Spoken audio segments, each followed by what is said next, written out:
I stood in the middle of our living room, my heart pounding so hard I thought it might burst out of my chest. The air felt heavy, like it was pressing down on me, making it hard to breathe. Rufus sat on the couch, his eyes fixed on me, waiting for me to speak.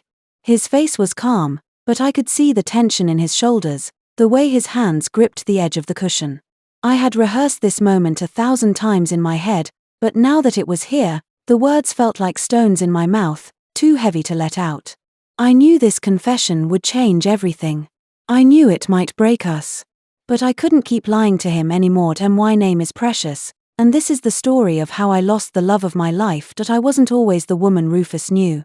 Growing up, I was wild, reckless, and hungry for attention. I was born in a small town where everyone knew everyone, and my beauty was the talk of the place.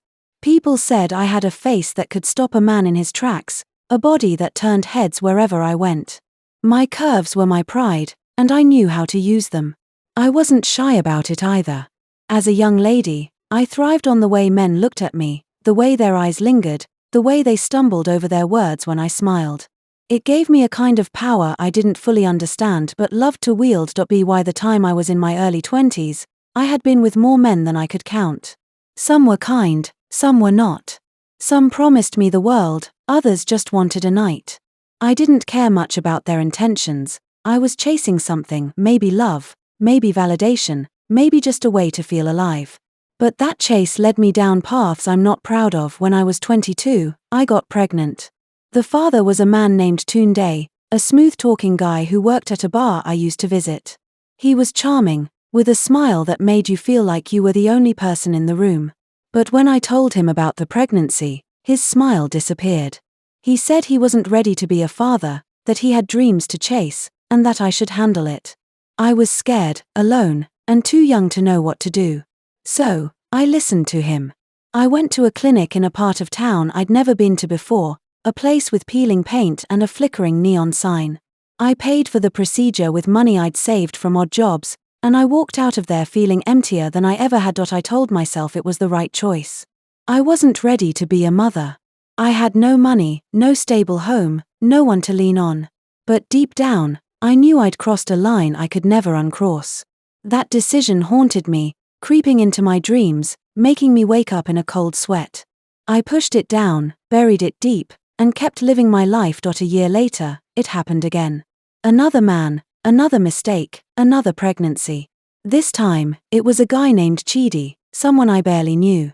He was gone before I even had the chance to tell him. I went back to that same clinic, sat in the same cold waiting room, and made the same choice. I told myself it was just a mistake, something to move past. But I felt the weight of it piling up inside me, like bricks stacking higher and higher until I could barely breathe. By the time I was 25, I had one child, a beautiful little girl named Amora. She was the result of a brief relationship with a man who didn't stick around long enough to meet her. I loved her fiercely, but raising her alone was hard. I worked 2 jobs, barely slept, and carried the guilt of my past like a shadow that followed me everywhere. Amora was my light, the one good thing I'd done, but even she couldn't erase the shame I felt about the choices I'd made. Then I met Rufus. I was 27, working as a waitress at a small restaurant in the city. He came in one evening, dressed in a crisp shirt and tie, looking like he just stepped out of an office. He had a kind face, with deep brown eyes that seemed to see right through me. He wasn't like the other men I'd known. He didn't leer or flirt or try to charm me with empty promises. He just smiled, asked for a coffee, and thanked me politely when I brought it to him. He kept coming back to the restaurant, always sitting in my section, always leaving a generous tip. One day, he asked me my name. I told him, and he smiled like it was the best thing he'd heard all day. "Precious," he said, "that's a beautiful name. It suits you." I laughed it off, but something about the way he said it made my heart skip. For the first time in a long time, I felt seen, not for my body, not for what I could offer, but for me. We started talking more, and soon, he asked me out. I was hesitant at first. I had Amora to think about, and I didn't trust men easily anymore.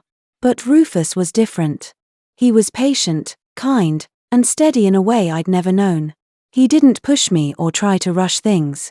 He listened when I talked, asked about my dreams, and made me feel like I was worth something. When I told him about Amora, he didn't flinch. "I'd love to meet her," he said, and he meant it. The first time he came to our tiny apartment, he brought her a stuffed bear and played with her for hours. Watching him with her, I felt something I hadn't felt in years. Hope. Our relationship grew fast but felt natural, like it was meant to be. Rufus was everything I'd never dared to dream of, a man who loved me for who I was, not what I looked like. He proposed a year later, on a quiet evening at the park where we'd had our first date. I said yes without hesitation, tears streaming down my face. For the first time, I believed I could have a real future, a family, a life filled with love. We got married in a small ceremony, just family and a few friends. Amora was our flower girl, giggling as she tossed petals down the aisle. Rufus adopted her legally, promising to be the father she deserved. We moved into a cozy house with a little garden, and for a while, life was perfect. I had a husband who loved me, a daughter who was thriving, and a home that felt like a safe haven. But there was one thing I hadn't told Rufus. One secret I'd buried so deep I almost convinced myself it didn't exist. Rufus wanted more children. He talked about it often, his eyes lighting up at the thought of a big family. "I want a house full of kids," he'd say, grinning as he tickled Amora. "A little brother or sister for this one." I smiled and nodded, but every time he brought it up, my stomach twisted into knots. We started trying for a baby not long after the wedding. Month after month, we hoped, prayed, and waited. But nothing happened. At first, Rufus was optimistic. "It'll happen when the time is right," he'd say, kissing my forehead. But as the months turned into a year, then two, his optimism faded. He started asking questions, gentle at first, then more insistent. "Is something wrong, precious? Should we see a doctor?" I avoided the question as long as I could. I didn't want to face the truth myself, let alone share it with him. But the more we tried, the more it became clear that something was wrong. Rufus suggested fertility tests, and I went along with it, hoping maybe I was wrong, maybe it wasn't what I feared. But deep down, I knew the doctor's visit confirmed my worst fears. The abortions I'd had years ago had caused complications, scar tissue, damage to my womb. The doctor was kind but blunt. It was unlikely I'd ever carry a child to term again. I sat in the clinic, staring at the walls, feeling the weight of my past crash down on me. I'd known this was possible, but hearing it out loud made it real. I couldn't run from it anymore. I went home that day and cried until I had no tears left. Rufus was at work, and Amora was at school, so I had the house to myself. I sat on the floor of our bedroom, clutching my knees to my chest, and let the guilt consume me. I'd made choices that had consequences, and now those consequences were hurting the man I loved most. I knew I had to tell Rufus the truth. I couldn't keep lying to him, letting him hope for something that would never happen. But the thought of telling him terrified me.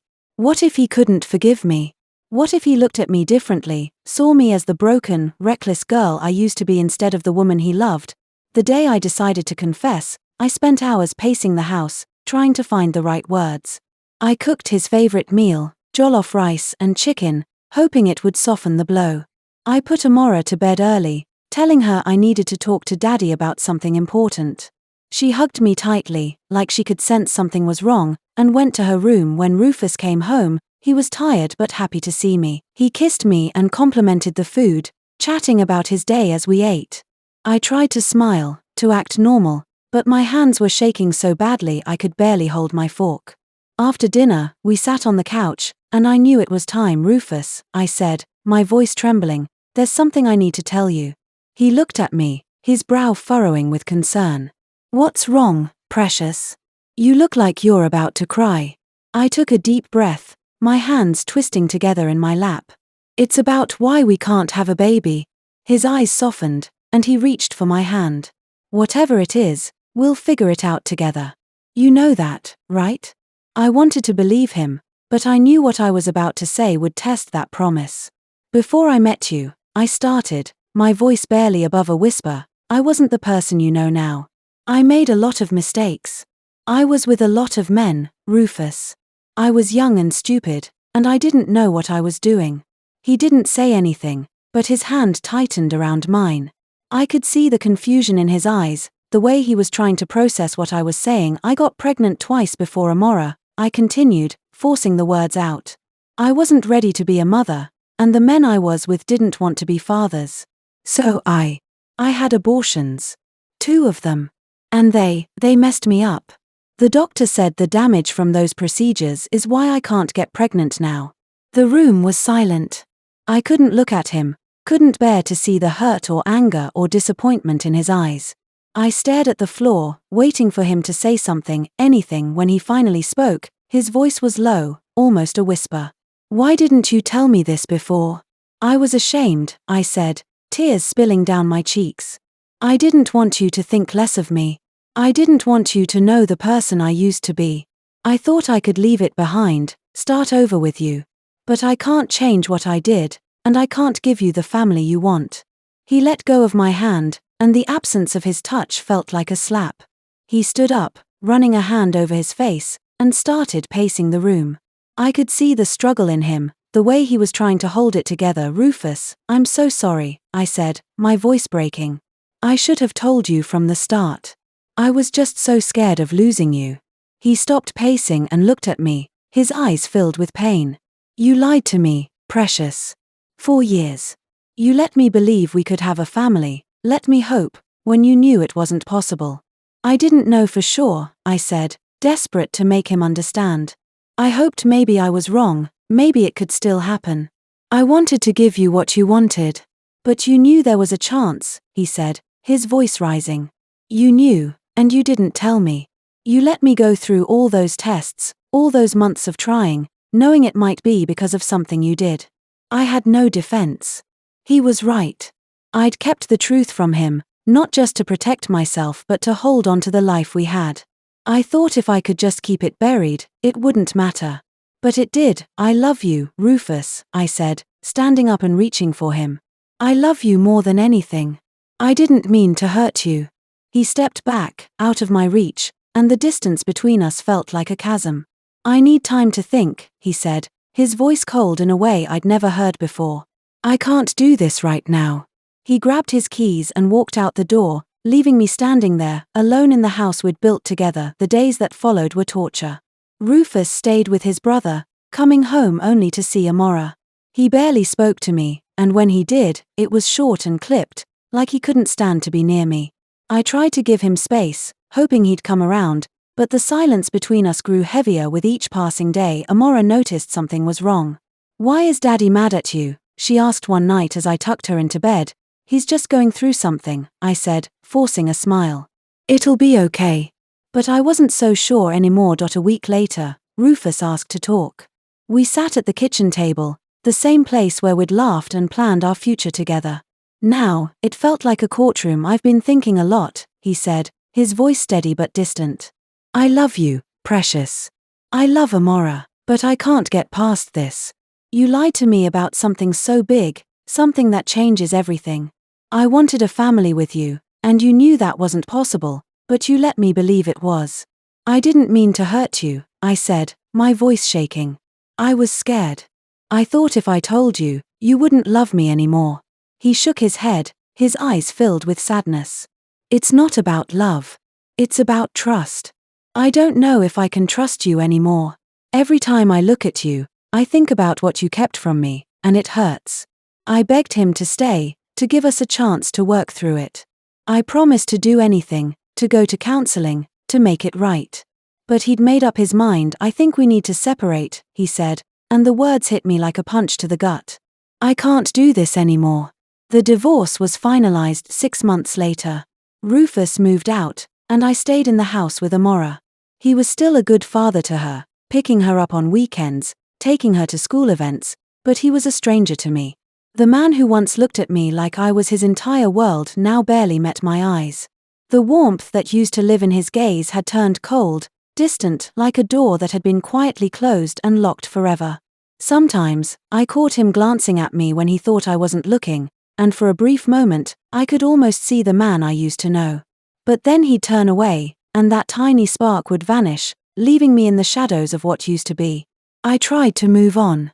I told myself to be strong for Amora, to smile for her even when it felt like my heart was crumbling inside.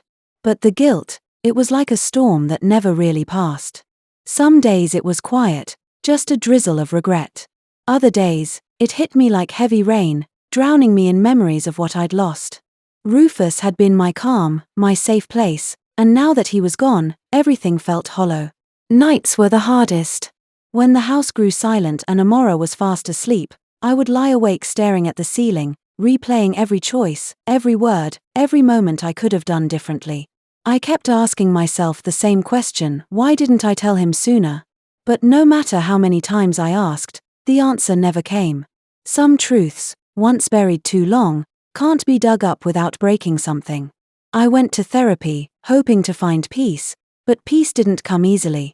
Sitting in that small room, talking about my past, felt like reopening old wounds. My therapist told me healing takes time, that forgiveness, especially self-forgiveness, isn't a single act but a journey. I wanted to believe that. I wanted to believe I could one day look at myself in the mirror without feeling the weight of everything I'd lost. Amora was my light through it all. She grew up strong and kind, with a smile that reminded me so much of Rufus it hurt to look at her sometimes. She'd ask about him now and then, her innocent eyes searching mine. "Why can't we all live together again, Mama?" I'd take a deep breath, fighting the lump in my throat. Sometimes, people make mistakes, my love. And those mistakes change things even when we wish they didn't. She'd nod quietly, not fully understanding, but somehow sensing the pain beneath my words. Years passed, but the ache never truly faded. I saw Rufus once across the street at Amora's school event. He was standing by his car, watching her with pride in his eyes. For a moment, our eyes met. He gave me a small nod, polite but distant, and then turned away. That single glance was enough to unravel me all over again. I wanted to run to him, to tell him I still loved him, that I was sorry every day, but I didn't. I couldn't. Some doors, once closed, are meant to stay that way. I don't know if Rufus ever forgave me. Maybe he built the family he always dreamed of. Maybe he's happy now, and if he is, I truly hope he stays that way. He deserves it. As for me, I'm still learning to forgive myself, to live with the echo of my choices and the silence they left behind. It's not easy, but every morning when I see Amora smile, I remind myself that life goes on, even after the storm. I keep moving forward, step by step, not because the pain is gone, but because I've learned to carry it differently. This is my confession, the truth I kept buried for too long. It cost me everything, but it also taught me something precious. Love is fragile, and truth is heavy. But carrying it, no matter how much it hurts, is the only way to ever be truly free.